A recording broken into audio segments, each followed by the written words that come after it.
Follow the money. That's what I always say. You always follow the money. Yeah. This is Follow the Money with Mitch Moss and Pauly Howard on VSiN. Here we go. It is Follow the Money on VSiN, the Sports Betting Network. Mitch Moss, Pauly Howard with you live downtown Las Vegas. Circa Resort Casino is the spot. Action-packed 3-hour program lined up today. And what a day it is overall. We were supposed to have a baseball playoff game starting in about 8 minutes. Rain delay, will update you on that coming up momentarily. Jonathan Davis on the program in an hour. NHL starts today with 3 games on the docket. He'll kick those around, and also some future bets that he likes. Paul Stone, college football handicapper, on the show in 90 minutes. We're going to take you inside our pizzeria long shot bets later on. Derek Stevens, lifelong Tigers fan, owner, Circa, CEO as well, going to be in studio. His weekly spot coming up a little bit down the road. But, Pauly, that is official now with this rain delay for Game 3 in Detroit between the Tigers and the Mariners. I don't really see like an estimated time of first pitch at this point. But we knew that this was possible, and here you go now. We're delayed going into the game. There's also a scenario you could move Scooble up then a day, too. I mean, you could close them out maybe at home and win the series 3-1 if they don't get this one underway. So you're dealing with that, and then you would love life that you don't have to throw Flaherty and or Mize. Likely Flaherty, how it would work out, because their record's so bad when Flaherty's on the road. But if they get this in today, they got to get the bats going. I'm talking about Seattle. I mean, they were so good offensively down the stretch, and the pitching chaos shuts you down. You should have won the game. We mentioned the horrific call on 0-2, right, and then the home run, but you only score 2 runs and then 3 runs. So it was a great job by Polanco, and then bouncing back with their season on the line. But they got to get the sticks going today if they want to advance and they want to get to the next round. And I've been disappointed with their bats so far. Haven't you? Do you have faith in that happening? Not on the road, no. I really don't either. I know. They should hit Flaherty, but I'm concerned about their road record, and I'm concerned what I've seen so far in the series. Oh, you have to also be concerned about the layoff here for Logan Gilbert, I would think, right? Uh-huh. Yeah, a lot of guys like that today. Yeah. Don't really know what to expect out of him in this spot. It's been a minute since he's pitched, obviously. I'm looking at the vsin.com K projections for tonight. They don't expect a lot of Ks from these guys. For example, in that game, Jack Flaherty, his number is 4.5, and that's actually juiced. It might be 5.5 at some books. They are projecting him for 4.16 Ks in the game, so they're projecting him to stay under. And Logan Gilbert's number is at 6.5, and they're projecting that to go, well, it's pretty much right in that neighborhood. They're also big time down on Carlos Rodon in the second game tonight. Yeah. They only have him getting 3.78 Ks in this game. And that is now, Toronto's on the road in this game, obviously, but Toronto is a team that doesn't swing and miss a lot anyway. And Rodon's K numbers, as we documented in his last postseason start, they are way down. He was concentrating on becoming more of with the pitches and the sinker ball now, reemerging as one of his better pitches in the arsenal, at least how many times he's going to throw the ball. His K numbers are way down anyway. So I think there might be an angle here to attack it with some guys betting with the K prop under here. Boy, you're paying a tax on the Yankees. You are paying a must-win tax on them. There's no question. Come on. I know Bieber doesn't have great numbers going back against the Yankees and also in the postseason, but Toronto has clubbed them so far. Now, I know they've owned them at home, but your level of concern here, if Rodon can shut them down, I don't know. They have a great offense, and the fact Stanton and Judge, the last 38 at-bats, only 3 extra base hits. They're all doubles. So I wouldn't be surprised if they sweep them. The Yankees were the last team to be down 0-2 in a Game 5 and come back to win in 2017. I'm surprised it's 80-10 when you're up 2-0, that 10 teams have come back to pull this off with a best of 5. But you have it set up now, who you want with your pitching. You got Bieber going, your sticks have been great, and they're forced to throw Rodon, and you don't like their bullpen situation either? Can't like it. How deep's he going to go? Is he going to give you 6? I don't think so. Can he give you 5? But the way Toronto's hitting the ball here, I mean, this is great. And I think $1.70 is crazy, just like I agree with Humans yesterday. How could the Yankees be $1.50 series favorite? No, you pointed that out on the show last week. No home field, and they struggle in Toronto. Sure. I think Rodon can give you 5 or 6 tonight. In fact, I was looking at his outs prop earlier, but you got to pay a heavy number on that as well for him just to get to 5 innings. But here's where I would prefer him on the road from the out standpoint. When he pitches at home in this atmosphere, he gets jacked up and he tries to throw it 100 miles an hour every time. And next thing you look up, that pitch count is up there, and maybe they'll be going to the pen early. Well, put it this way. I mean, they could easily win the game. There is absolutely no way on God's green earth I'm betting $1.65 with the Yankees. That number is absolutely bonkers to me. Yep. The only look here would be Toronto, and if they lose, they lose, but that number feels like it's way too high on New York tonight. Now, more on that, by the way, when teams are up 2-0, you mentioned the 80 and 10 all time. Did that surprise you? That 10 have come back? Yeah, I thought it'd be a lot higher, actually. Well, 54 sweeps Yeah. out of the 90 times. And in the new format now, the 2-2-1 format, it's 31 out of 34 teams that advance. 3 have come back. Mm-hmm. Does that actually surprise you? Yeah. The 2015 Blue Jays did lose the first 2 at home and came back and won the series, trying to do what the Phillies can try to pull off. Well, of the three teams that are down 0-2 right now, which team would you give the best chance to come back and win? The Phillies, just because they're so good? Oh boy. Although I think they're dead. They're throwing Aaron Nola. We talked about that. Yeah. They're throwing Aaron Nola. He hasn't pitched since late September. And Yamamoto's on fire. I know. I'm just thinking about like their lineup overall. But again, hey, tip of the cap, VSiN by the books morning host, Jensen Lewis. Can't trust his Phillies bullpen. In fact, he said worse than the Dodgers bullpen. Well, he was right. So far. And also based on, that should have been easy, though, yesterday. I don't know what Roberts was waiting for. Trinan was awful. Where? Just go to Glasnow or just bring in Sasaki. What are you waiting for? You were texting me in all caps, like ready to murder the guy. Oh, my God. And I could feel it, man. I was like, so am I. I don't know what he's doing. Yeah. You're begging to get beat here. Yeah, exactly with what right. he was doing. Incredible. Yeah. But, if you watch the show, there's one thing we can't stand, and that's the bunt, the sacrifice bunt. It's not 1982. It's ridiculous what goes on. I can't believe the bunt by the Phillies and Thompson there. Castellanos was out by, it was easy with the bunt. Rob Thompson, Phillies manager, was asked about bunting late there after the Castellanos double. Rob, what went into the decision to have Bryson stop bunt there as opposed to swinging? Just left on left. We're trying to tie the score. I liked where our bullpen was at based on as compared to theirs. So we played for the tie at home. Playing for the tie at home. That's not an acceptable answer. How is that okay? How's your bullpen better? They Exactly had right. They had Glasnow and Sasaki if they wanted them waiting in the wings. Sure. Because Roberts was so stubborn and would not go to him. Yeah, right. They could have even brought in Kershaw if they wanted to. They were set up for a 16-inning game. Right. I can't believe it. I can't believe it. I can't believe what I was watching. So in his spot, honestly, you're willing to give up an out. That's right. Here's an out. But basically, take one out from take us. an out just to move up one base, and they blew that too. It was a great wheel play by the Dodgers. And by the way, they also were like he had already used like his entire bench pretty much for the whole game, so he couldn't really go to a pinch runner who was faster than Castellanos in that situation. Mm-hmm. So that's another killer right there. Run down the numbers.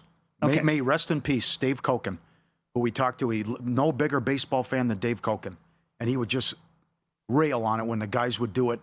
If I got leadoff guy on first, you are actually decreasing your chances of scoring by bunting and then advancing the guy to second with one out. Yep. Runner on second, no outs, 1.128 expected runs, 61% scoring probability. Runner on third, one out, 0.9 expected runs, but a 66% scoring probability. The bunting actually gives you a better chance to tie it, but it takes away your chance to win the game big time. Mm-hmm. But this guy is actually okay with the tie. Yeah. Okay, why? Because you're going to be batting then, in theory, in the bottom of the 10th? Knowing what you need? Has that turned into a good proposition, by the way, in the NFL overtime rules in college football? No kidding. I know what we're going to need now in overtime, so why don't you go ahead and take the ball first? Come on, Rich in Canada. Come on. Pizzeria's open today.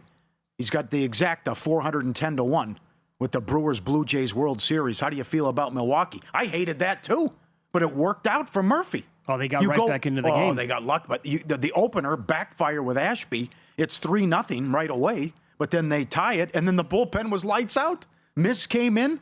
They gave up one hit in, 7 2/3? And now you got Priester in your back pocket tomorrow. Tell me how that team is not a blast to watch. Oh, they're awesome. They're so much fun to watch on TV. I mean, if that was a major market team rather than Milwaukee, people would be blown away by this team because Cheerio comes out there, does it again last night. Vaughn goes bombs away, like you said, and then they bring in the Miz, and he's throwing his stuff last night was as good as I think I've ever seen. How does anybody touch him? You believe that? When he's bringing that stuff like that? How about the prop we mentioned? There was a prop, again, for this round. Fastest pitch, 102.5 miles per hour. His first 8 pitches went over that. Oh, yeah. He threw 4 over 104. I thought of Kerry Wood's game back in 1998 when I was watching Miz last night. That's how good he was. The breaking stuff was unhittable. What was the scam on S? Was it Sid Finch? Yeah, Sid Finch. Right, He could throw 140 miles an hour or whatever it was. Yeah. Like, what's the cutoff? Are guys going to be throwing 109 in 5-10 years? I mean, you got Miller and then Miz throwing 104 or 105. Actually, didn't they say back then Bob Feller could throw like 108? But let me just question the guns back in the 40s. Yeah. That's like Mickey Mantle hitting 600-foot home run. Yeah, After sure. you rolled, you picked it up. Word of mouth says, so I guess we'll believe it. Unbelievable. So that prop was easy as well. Oh, see if the Brewers can finish them off tomorrow. Excellent. You got Priester going. Right now, save 40% on our football season special. Follow the money. Promo code FTM. Access across every sport, everything we do through the Super Bowl, every best bet, every host, every guest, the betting splits, the AI-powered prop projections. Got there. Mr. Washington, 16 yards. That was big. Weekly wide receiver, cornerback matchup tools as well. The live video and the betting guide available today. Jonathan Davis on the show. Hockey starts in an hour. Lock it in. 40% off. Code FTM. VSiN.com/subscribe. Up next, current NFL division numbers after the Chiefs dropped to 2-3 last night in a really good game on Monday Night Football. And yes, no playoff odds to boot. It's Follow the Money on VSiN, the Sports Betting Network.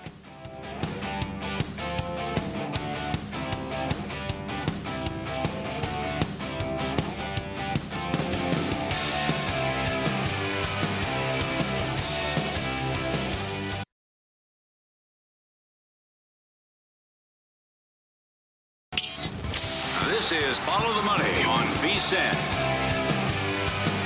Thanks for watching today on YouTube TV, listening on SiriusXM channel 158, TuneIn Radio, iHeartRadio, or any of our great affiliates from coast to coast.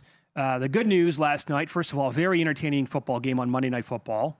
Another nice win by the Jags. And not for nothing, that's 3 in a row now over the likes of Houston, San Francisco, and Kansas City. It's pretty good. Bad news here, moments ago, they had to place tight end Brenton Strange on IR. He's out for at least 4 games, quad injury. But it's, at least at this point, not a season-ending injury. And, you know, I have gone scorched earth many times on Trevor Lawrence on this show. He has not lived up to the hype coming out of college. That dude was awesome last night. And if I was a Jacksonville fan, like, he'd be my dude. Like, if I lived in that area, I'd be like, there you go. He played his guts out, and they beat the Chiefs, man, in a big game. And that's a spot where, how many times in history have you been able to trust Jacksonville or Trevor Lawrence, like, with this team? Like, rarely, if ever. And they got the job done last night. Second touchdown run was awesome. Just the chaos and being able to run it in. 100-1 that paid. 2 rushing touchdowns. And that was the 8th game this week that featured a team coming back down double digits. The most in 12 years. Incredible what happened with the blown leads. And to think that the Chiefs did it in Mahomes and the pick 6, someone's got to knock him out of bounds. Please, someone. Feel free to make a tackle. Well, nobody could catch him, though. Play. Well, there was 2, I know, but there's 2 guys that could, at least you got to knock him out when he's on the sideline there. Get him out of bounds. But an incredible play with the pick 6. Mahomes didn't see him. They blow the big lead. Lawrence was awesome. Even with the injury, they have weapons. And that's a game they would usually lose. Yep. KC's beat them 8 in a row. And this gets juicy now because now you take on Seattle, and then you go to London and play the Rams. And then after that, there's a lot of winnable games. Right. So you start to look at this, and not to be like Mike and a Mad Dog back in the day. Oh, that's a win dog. Oh, that's a win dog. I mean, you're looking at it, it's like this is 10 wins is absolutely doable now when you take a look at the schedule. Nothing better than playing the schedule game before the season starts in the NFL. Oh, yeah. It always is so accurate. I would put Lloyd, I mean, I see guys like that occasionally play, you know, with those moves on defense, and I think to myself, can he get a touch like on offense once in a while? And that was impressive, man. And their defense, I mean, it came down to that big INT again, but also I will say this, where was the PI call on the Chiefs when the Jags were stuck back in deep inside their own territory? And I'm glad that people who, like, NFL media people, they were calling it the most egregious non-call they've ever seen. And it was, and the Chiefs got away with that one. Yeah. So it's like, ball don't lie, right? And Lloyd picked that one off, and took it to the house, which was great. Otherwise, that game probably was going to be curtains. But the Chiefs did a bad job defensively. They give up 31 points and blow that lead, and then the penalties? I mean, you got to turn around. The PI late, you turn around. Come on. So they did score 28 points last night, nearly pulled off the game. But this question has to be asked, I think, more than any other with this team. How much stock? Their get-right game happened last week when it was against Baltimore. How much stock do we really put into that offensive performance for the Chiefs? I don't think we can put much into it, Paul. No, I think they have a good offense. I know, but I mean, it's like to think they're back. I think they will be, yeah. Once they get Rice back, yeah.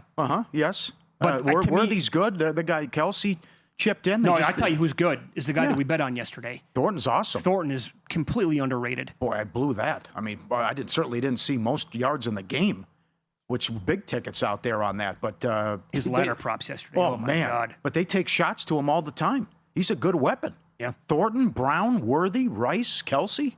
Yeah, they're going to be fine offensively. Well, I think they will be fine. My whole point is the Ravens are just that bad on defense. Yeah, there's some of that too, no doubt. So, but there's also Mahomes and we brought this up on the show yesterday. He was 13-1 to lead the game in rushing yards. I'm glad I looked at that, made it a point, but never bet it. That's always a good feeling. I saw. And then did you see what a parlay paid on? Yes. Not Lawrence 2, Mahomes 1, but Lawrence to score and Mahomes to score. I saw 25-1. Did you? That's what I saw. I did not see a number. 25-1 to parlay. I know. Okay. God, these guys, every prime time game, these quarterbacks deliver from the rushing standpoint. Longest rush, yards over, and they usually get in the end zone. Yeah. And that came in again with that big one. What were the odds that both quarterbacks would lead their respective teams in rushing yards? That's astronomical. Sure. That happened too. So now look at the odds in the AFC South. Colts, moments ago when I was looking, these are the best numbers available when you look at all these books. Colts plus 105, Jags plus 160, Texans plus 750. Are the Jags here? You mentioned this. 10 wins might be possible. Mm-hmm. Is that good enough? Do they have a nice enough path for them to actually make a bet to win the division? Or are the Colts just that much better? No, I don't think there's a big difference. But Jacksonville already has that win over Houston. And I think they're going to win a lot more games coming up. Maybe they get 11 wins. I wouldn't want to take any Houston. It was 7-1. I want any Houston there with that division. I'm still fascinated by the fact that the Ravens are plus 115 to win the division. Yeah. What they think of Pittsburgh. Because there's another loss coming Sunday against the Rams, and then it's when does Jackson comes back, and then what does the schedule look like after that? And can you fix the defense because the schedule's doable? But that's no respect for Pittsburgh. That Pittsburgh's $1.05 to win the division, and you see what's going on. We're getting close to a mutiny in Baltimore. So if Jackson doesn't play, right, as you said, very losable to the Rams, 7.5 point dogs. And don't forget the Steelers are at home after a bye week hosting Cleveland, who comes back from London. So there's a great angle here where the Ravens lose and the Steelers win, and then the gap widens even more. That's right. That could happen too. Yeah. But one more thing about last night, I'll tell you, and I don't have this guy, but for those people who made the case and bet Liam Cohen to win Coach of the Year at around 13-1, maybe even a little bit higher than that before the year, there are a lot of good candidates in this market. But Liam Cohen, there's absolutely an angle here where if they do win those 10 games, he'll get a lot of the credit for it. I'm not going to bet him now at like 3-1 or 4-1 in that territory, but you got him 13-1 in pocket. Congrats. That's a really good bet. Isn't Shane Steichen ridiculous, though, at 3-1? It's too low, yeah. I understand liability, and there were big numbers out there, but that's okay. You can't just say, well, we got Danny Dimes now. You still have Taylor and weapons. I mean, it's also they've done a better job fixing the defense. Mm-hmm. What have they had to endure? Look at San Francisco. Look at Tampa Bay. I think the respect for Campbell will go up a notch as well. I just think that Steichen can't be 3-1. Cohen can't be 6.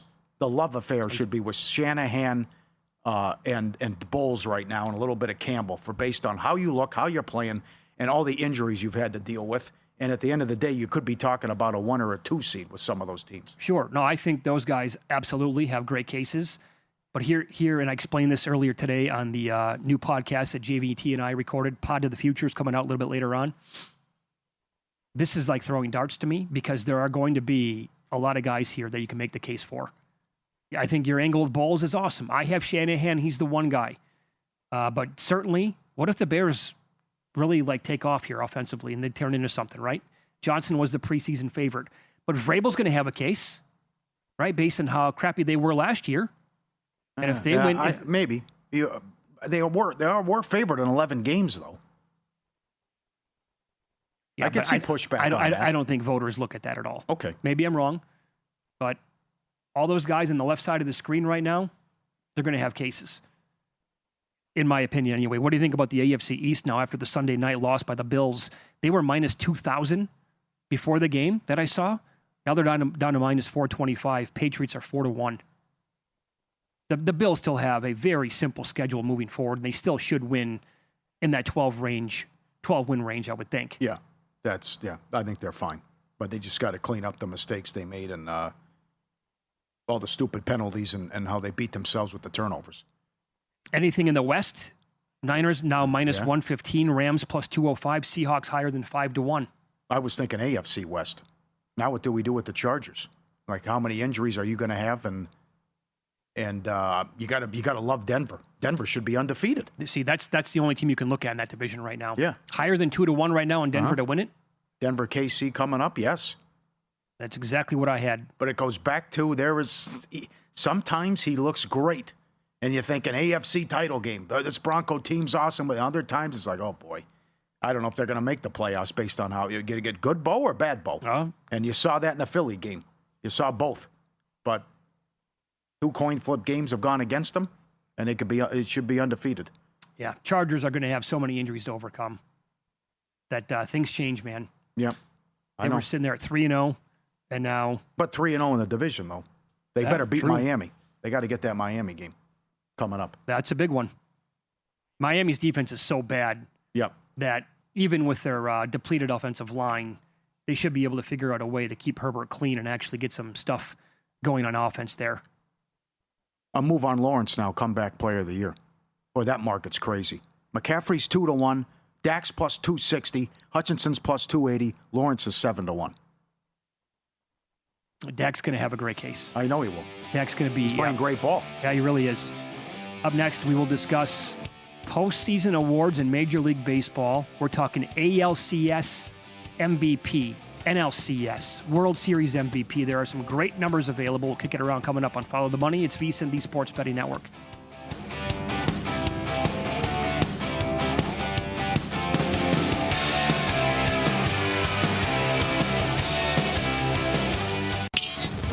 This is Follow the Money on VSiN.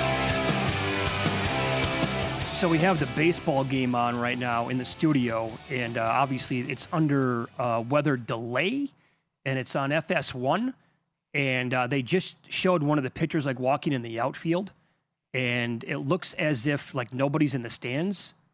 My assumption here is then lightning maybe in the area, and the fans had to get cleared out and go to the concourse level. It's only my assumption here. Don't have volume on it right now when we're doing a live show like this, but that's the way it looked, Pauly, as the game was supposed to start 20 minutes or so ago. Do you have a bet on the game? No, I have Detroit for the series. I don't feel good about where Seattle's at right now.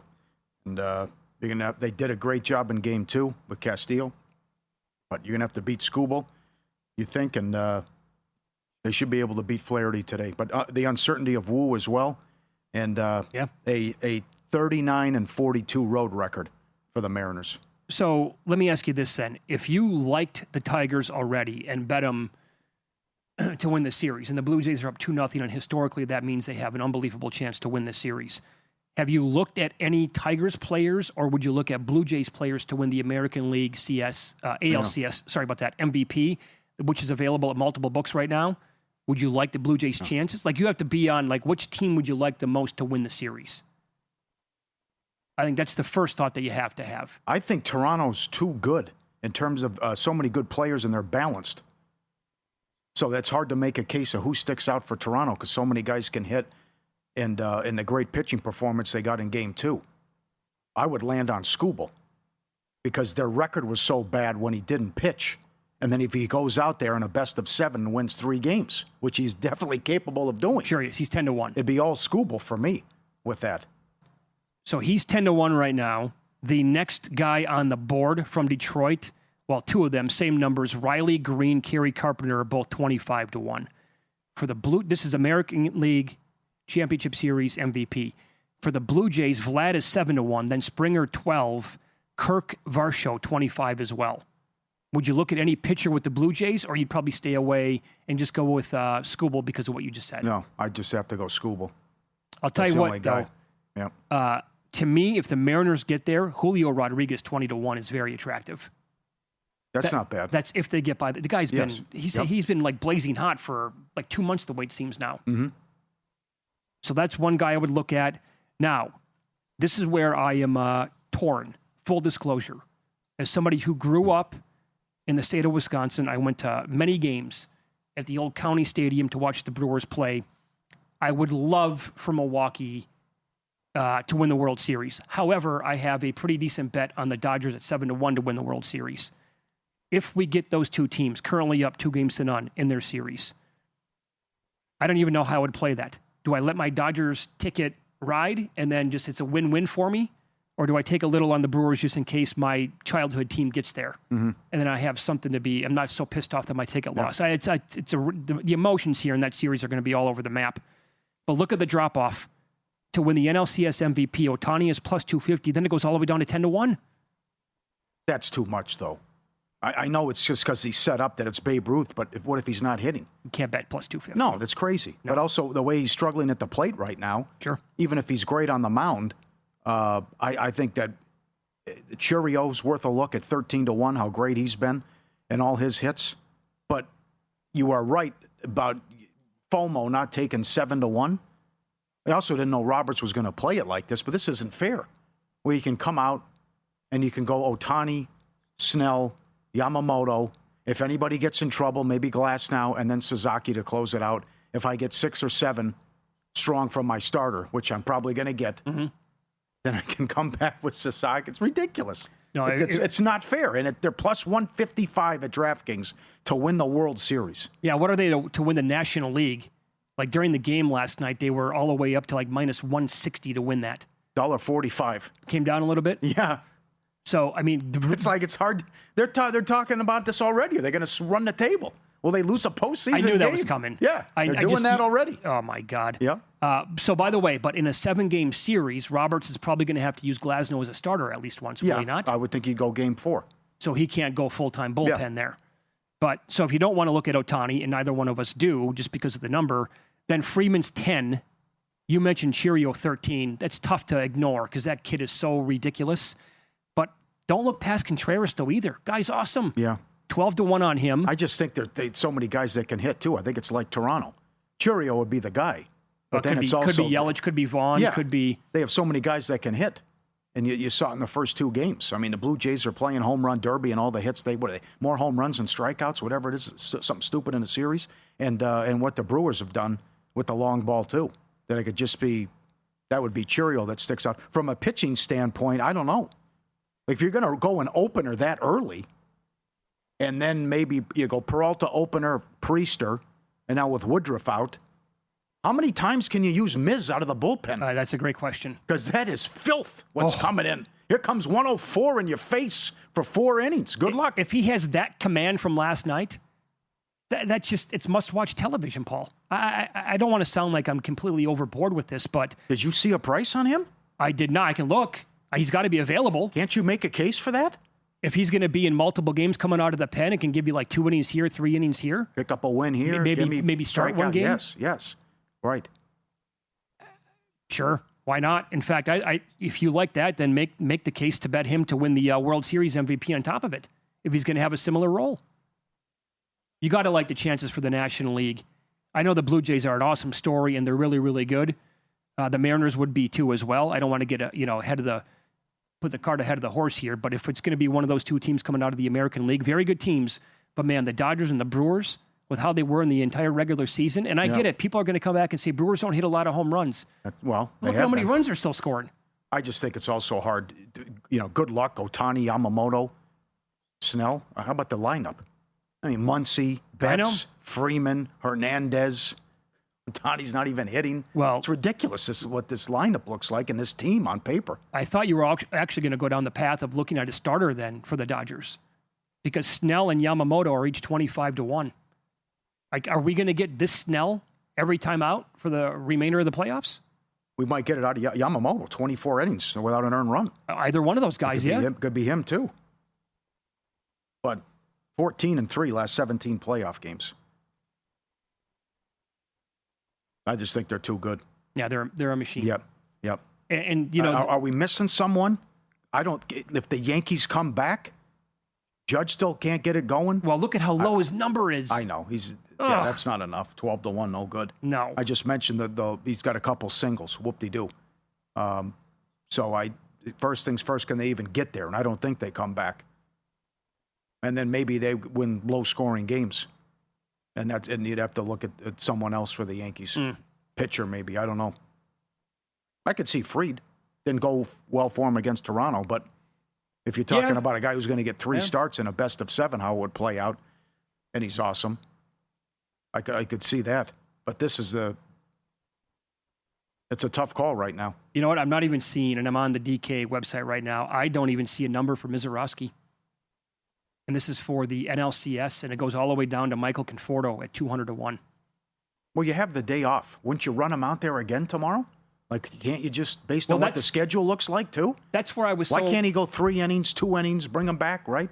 Yeah, but that doesn't that tie into what we watched last night? What was Roberts doing? What was he waiting for? With the day off. Unbelievable. Was he waiting for extra innings to actually go to the best guys that he had available? Unbelievable. These guys were so bad in the second half. Yes. And you're like, we'll fix it. It'll be okay. Yeah, we're going to be fine. We'll run him out there again. Next thing you know, tying run at second base. Finally makes the change. I mean, if you could have bet on that, like, would we see Glasnow at some point last night after they had that of course, yes. Why not? Nope. Yep. That's why the Thompson comments are crazy. I like where our bullpen was at compared to theirs. They were just getting warmed up. Good job reading the room. Oh, it was bad. I know. But I'll tell you, these are great numbers every single day, though, in terms of the props on the daily matchups, not just the home runs, but the strikeouts and the extra base hits and all that, and will there be a grand slam and multi-home run games. You can even bet longest home run of the day at Will Hill. So, by feet. What do you think it looks like, by the way, if let's say we get Brewers, Mariners, or Brewers, Blue Jays? Well, from what standpoint? Watching every game just with the home fans. Yeah. It's going to be a college football atmosphere. Yeah. Great atmosphere at Dodger Stadium. Great in Milwaukee. Dynamite in Toronto. Yeah. A+ in Seattle. Oh, all right. That would be. Yep. I don't think you can really go wrong there. Mm-hmm. I don't know. I mean, trying to make a case for like somebody on the Yankees just in case they come back. The series are not over with. They're not. They can come back and win this game tonight, and then, bam, it's suddenly 2-1. So Judge would be in consideration, but at that low number of like 12-1, there's no way I could bet that right now. Down 2 games to none, and the Blue Jays have. I mean, it's been the varsity versus the JV so far in this series. Absolutely embarrassed them. Win some, lose some. Up next, NHL gets underway today. 2-time defending champs open up the season at the top of the hour against the Blackhawks. Pauly will recap all the big bets that came in last night next here on VSiN. And a trade in the NFL.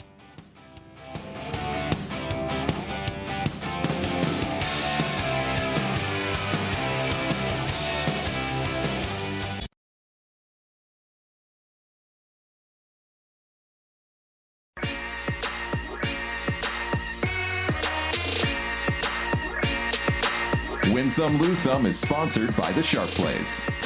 Were you a winner last night? Wow, winning. Or was it a rough one? Well, they can't all be winners, can they? Loser! You're a loser! Pauly Howard recaps the night in sports betting in Win Some, Lose Some. First touchdown of the game, Kelsey 10-1. Anytime touchdowns. Mahomes plus 330. Washington plus 450. Lawrence 5-1. Lawrence to have 2, 100-1. Lawrence Mahomes touchdown parlay 25-1. Mahomes to throw for 300 yards 3-1. Most rushing yards in the game. Mahomes anywhere from 9 to 13-1. I can't believe the differences on some of these numbers at various books. Most receiving yards in the game. Thornton. I saw 17-1 at one spot, but then a viewer sent in a ticket, and if you laddered them, it was 40-1 at DraftKings? Well, that was just to get to 90 plus. I think it was 46-1 and change. How can that be? Well, I will say this because I read some of the comments that responded to the person. You've clearly never paid attention if you're going to say that that bet was not possible, because DraftKings has offered, to me when I've looked, multiple players this year, when you want to ladder them as high as possible, a higher than 35-1. So there's absolutely a chance that that guy was available that high. Right, yeah. I just can't believe it would be that they would offer that high. But they've done a great job of offering some of those big numbers, Yeah, because considering one spot had 17-1, just most yards in the game, and then 90 yards paid that. Home runs, Suzuki plus 425. Vaughn 4-1. Contreras plus 425. Chirio plus 425. Subscribe, be part of the team, VSiN.com. Our radio and podcast friends, you always want to see these tweets and videos at Pauly Does Vegas on Instagram. Send them in. We'll put you on. Look at what comes in with the bunny. Go with the camp game on you. Why not? I let the French Bulldog go out. He had to do his business before we went to bed. And he comes back in. He's got a rabbit and a bunny on his back. Hey, guys, coming in for a ride here. Now, what happened here? Do they have a relationship? Are they buddy-buddy, or is it just he just decides to hop on and let me come in the house? A little cold out here. Is the bunny so small that he doesn't even know it's on his back? Is that possible? I don't know. It's an interesting question. I can't imagine. He's got to know he's got him. I would think. He's got to feel that. But he jumps on his back, and he's just trying to get a ride into the house. I will say that's a pug, though, yeah? Oh, is it? I think it's a pug. Or is it it's a French bulldog. It's a French bulldog. They have really thick coats of, their skin. They're super thick, man. Yeah. That's great. That's a new one. What happened here? Chair? Oh, come on. I couldn't believe this. Look at this. The guy sent it in. Is that another French bulldog? He ate his way inside the chair? He ate his way through the chair and put a hole in the chair, and then he's stuck and he's trying to jump up and get out, and he's barking and help, and he can't. And when he's moving, the whole chair comes with, and his head's just sticking out. It's like the one we showed a couple weeks ago where the dog has got the head up through the table. Look at him. He's hopping around. He made the bit of hole in the chair, and now he's jumping up and down and can't get out. He can't move. Lose some. Phillies, 1-5 last 6 home playoff games. What happened? What happened to 4 hours of hell? Can't beat us at home. Can't win a game now at home. Also lose some. I know what happened. The smashing machine came to town. Yeah, that's right. Also lose some. LeBron James. Yesterday, he announced the decision part 2. Tickets to the Lakers' last game of the season surged from $80 to $500, as most people expected he was going to announce his retirement at the end of the year. The decision part 2 was a deal with Hennessy. We were all played. Well, I think it was a little bit too easy to think he was going to announce his retirement like that. Well, with how he framed it, though, with the same setup, with the picture and the tweet, with the exact same setup, with hook, line, and sinker, your buddy Jim Gray with the first time. Hook, line, and sinker. Oh, come on. Well, a lot of people bought it, and those tickets exploded up to $500. Did you see this? The NFL just fined Jerry Jones $250,000. He was on The Fan in Dallas. He was shown on the big screen flashing his middle finger to Jet fans. It was unfortunate, he said. There was a lot of Cowboy fans in front of us, not just Jet fans. The entire stadium was brimming with enthusiasm late in the game. It was inadvertent on my part. Oh, yeah. I put up the wrong show on the hand. I'm not kidding. If you want to call it accidental, go ahead. But I straightened it out pretty quick. Go look at it. I wanted to do the thumbs up, but it was an accident. Oh, that happens to me all the time. When I'm driving in rush hour, right, I inadvertently give the middle finger on a daily basis. Oh, my God. I read this. I go, you got to be kidding me. This is what he said? Tepper got $300,000 last year after he threw a drink on a fan. I mean, it's just, it was an accident. That's right. That was way worse. That was way worse. He threw a drink, yeah. I was trying to give the guy the thumbs up, and then, I accidentally put the middle finger up there. How'd that happen? Before the line moves, sharp plays already there. They don't just follow the market, they help move it. You're not going to outsmart billion-dollar books or full-time sharps on your own. Every Sunday, the Mr. Poison tweets are ready to go and up there. Advanced AI, trusted insider sources, Sharp Plays delivers the edge, serious bettors use every day, free reports, alerts, market-moving insights straight to your inbox or X feed. Jeff and the crew been at it since 2011. Documented results, public logs, transparent receipts, sharpplays.com. Trusted by pros, watched by the books. Visit sharpplays.com and stay ahead of the line. Ask and you shall receive. Thanks to those chiming in on X today, at VSiN Live, at Mitch Moss Radio, at Pauly Howard.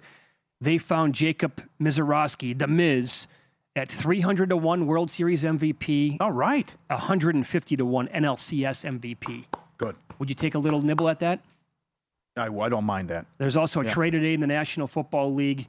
How about this now? Intra-division deal. As the Browns sent Joe Flacco packing. Quick drive down the road. He goes to Cincinnati. So now he gets to play with the Bengals this week, I'm guessing. Pick up the playbook, pal. You think so? Well, he's done this before. This was his first start in Cleveland was, bam, rapid fire off the couch. He started, and it was okay against the Rams. Rams won the game, but we were thinking, how the hell can Flacco learn the offense this fast? And they were going shotgun every play. Remember that? Oh, yeah.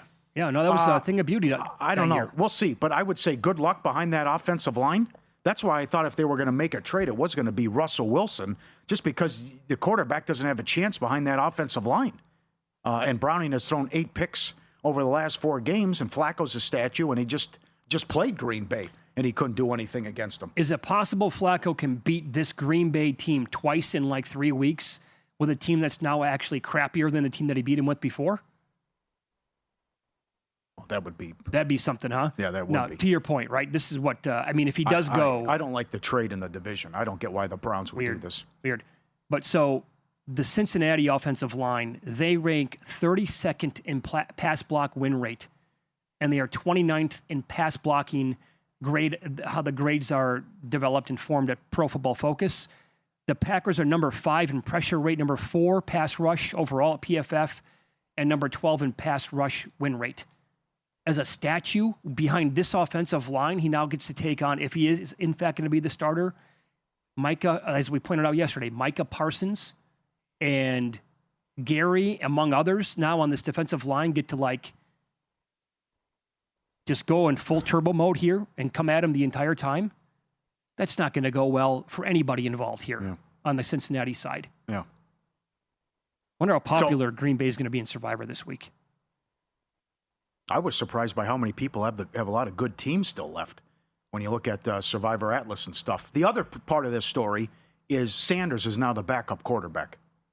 So from Watson with Pickett, Flacco, Gabriel's your starter. Sanders is now your backup.